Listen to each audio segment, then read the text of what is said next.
If you're a woman and you've lost your period, that means there's something unhealthy in your body. This is a great way to tell if you're just being a healthy woman in general, if your hormones being regulated. It doesn't matter if you're trying to lose weight, gain muscle, get the hourglass shape, build your glutes, anything like that. You should always care about your hormones. Health comes first, visual appearance comes after. And if you feel healthy, you can get the results after substantially easier. So not only am I going to give you a step-by-step on how to actually improve it. I'm OB Health. I've transformed over thousands of people's lives through fat loss and improving their health for sustainable and long-term results. I've unfortunately had to fix a lot of women's hormonal health through dietary intervention and multiple other things. A lot of women go to other coaches that plummet their hormones, make them very irregular, or they try to diet on their own and they lose their period and now they're stressed. So this could be a combination of multiple women that have fixed their period and the step-by-step process of how we fixed it. Not only have I done this with legitimately hundreds of women, and it has been proven to work with these women, there's also research backing all these statements I will be saying. And at the end of the day, you should be going to the doctor and getting your blood work done constantly and things like that. This is here to just help you, not take away from medical practice. How to get your period back. So to get it back, we have to understand why we lost it. Number one, your body can be too stressed from too much activity. This happens all the time. When people have eating disorder-like habits or they try to lose a bunch of weight, they think activity is king, which I think activity is this amazing thing. It improves your health in all markers, but it can have, at the end of the day, dosage makes the poison. If you're exceeding 20,000 steps a day or even near that number, it's way too much for your body to recover from, especially if you're doing weight training on top of it. There's a max level of stimulation until your body shuts down and has too much stress where it can't function properly. This doesn't just happen with women, this happens with men as well. Men can go hypogonad, meaning they won't produce as much testosterone. It's because they're doing too much activity. The same thing. Our body's not meant to do that much. I actually experienced this as a male. I went hypogonad and had 100 points per deciliter because I was doing too much cardio. On the outside, people must have thought I was the most impressive looking man, having six packs, veins, everything like that. But in reality, I had the testosterone of someone that was 80 years old. Next up, everyone always talks about protein and calories. That's a great thing and a great way to start. No one talks about fats or the micronutrients. These things are key and vital for your health. I talk about this so much in my short form content, but there's so much more nuance that I want to talk about that short form just does not let me do. So it's not only just healthy fats,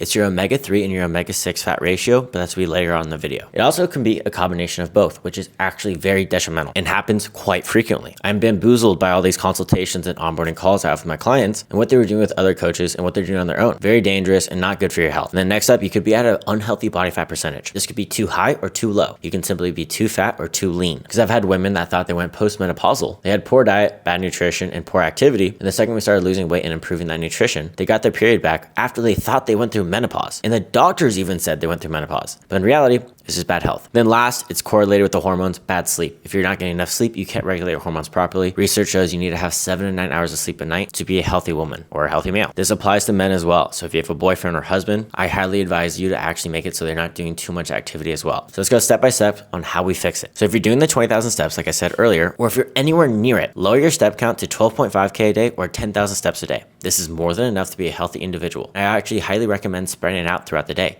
Every hour, try to walk for 10 minutes. Try not to do it all in one go. It's hard for your body to recover that way. And if you do it every single hour, you have more nutrition delivering throughout your body, more constant blood flow, deep bloats throughout the body, and so many other benefits. Research actually shows they compared the two. You got 10,000 steps in one go versus 8.8 thousand steps in a day, but every hour they spread it out. They got more health benefits from the 8.8 thousand steps when they spread it out throughout the day, showing it's more important to spread it out rather than do it all one go. This is a bare minimum, especially if you're doing 2 workouts a day. If you're doing Pilates, yoga, and weight training, that is a ridiculous amount of load in your body, and you should spread that out. You should do weight training in the day first, so you're not tired and give as much output as you possibly can, so you can build the booty, you can build the muscle parts that you want to grow. Cardio, you don't need as much energy because you're not pushing as hard as you would if you're in the gym. And I actually don't recommend doing those both in the same day. I would say weight training one day, Pilates the next day, or yoga the next day. It's good to have variety, just don't do so much in one day. Next up, you should improve your recovery. Make sure you're having proper nutrition, proper protein, having your healthy fats. These things are so instrumental in the recovery process. Having things that will actually de-stress you, if you meditate, getting a massage, anything that makes you feel relaxed. Then it actually shows you if you have a significant other, you can decrease cortisol levels up to 50% just by spending quality time. Again, if you're single, that's unfortunate. I would crack a joke, but it's a very serious topic. And then like I said, the number one thing to help your recovery is sleep. So 7 to 9 hours of sleep if you can. Really great ways to do this. This is going to be my 101 sleep protocol, rapid fire right here. Try not to eat for 1 to 2 hours before bedtime. Digestion hinders you from getting deep sleep or REM sleep. Try to have have no bright lights for at least 2 hours before bed. Having bright lights makes it so you're not producing melatonin. Melatonin is the thing that makes you fall asleep. So suppressing that and burning that off before you go to bed, it's a recipe for you staying in bed and just sitting there looking at your roof or doom scrolling. So if you have any lights, I'd recommend doing a warm light and limit the brightness. Next up, research actually shows you should have your room at 65 degrees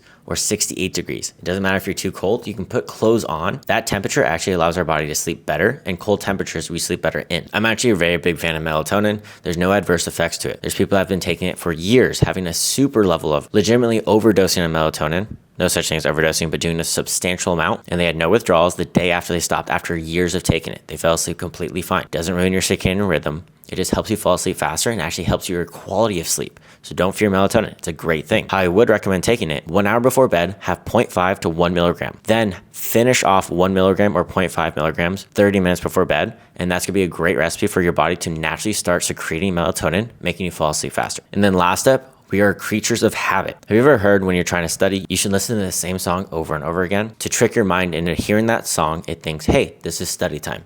Same thing when you're falling asleep.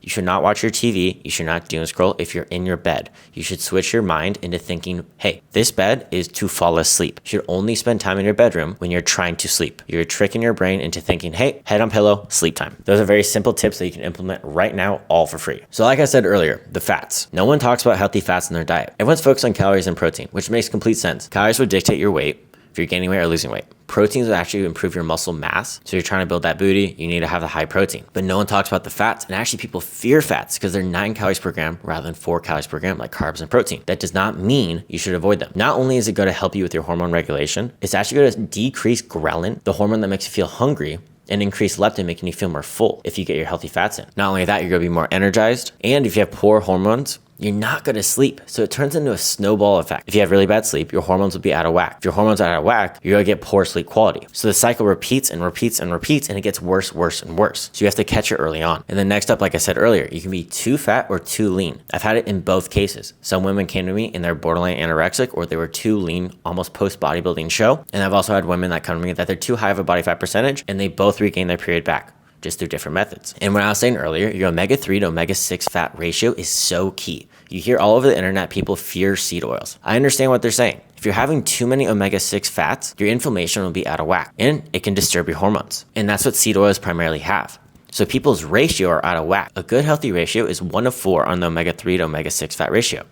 So every 1 gram of omega fat should have 4 grams of omega-6. A very healthy ratio is a 1:1 ratio. That's what you should shoot for. That's perfection. The unfortunate truth is the average American has a 1:20 ratio. For every 1 gram of omega-3, they have 20 grams of omega-6. Absolutely ridiculous. Not only that, there's 3 different types of omega-3 fats. There's ALA, DHA, and EPA. We should avoid ALA because we only convert 5 to 10% of it.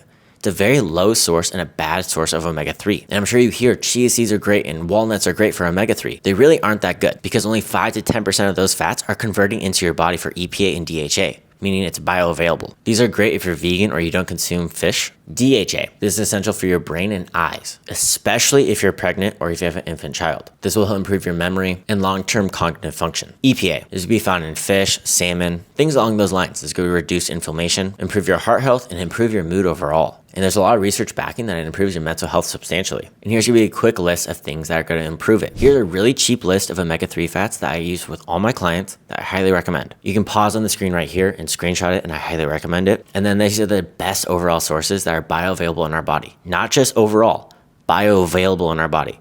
So screenshot that again. I promise you, if you decrease your activity if it's too much, or you lower your body fat percentage if it's too high, and you increase your activity, you will get your period back. And that will be a great sign of you being a healthy woman. Once you do those things, you will lose fat like nothing. You'll build that hourglass shape. You'll build the glutes. You'll build the muscle that you want. You have to be healthy first before you can achieve these goals. A lot of women I notice lose the mission. You want to be healthy first and then look healthy after. Not vice versa. Not look healthy and then become healthy. Because I promise you, no matter how good you look, feeling like trash all the time will be so significantly bad for you, for your mental health, your relationships, and longevity. it won't be worth it. I promise you, you can have a healthy body and look amazing at the same time. I've done it with thousands of women. You just have to be very intentional with your micronutrients, your macronutrients, and your daily activity. I know we didn't mention micronutrients. I didn't want to make this video too long. And if you're interested in my one-on-one coaching, achieving your fat loss goals, or any dream body of yours, apply down below and we'll see if you're a good fit. Like and subscribe, comment down below for any videos you guys want. I've been trying to upload at least 3 times a week and you guys have been really enjoying it. So I appreciate the support.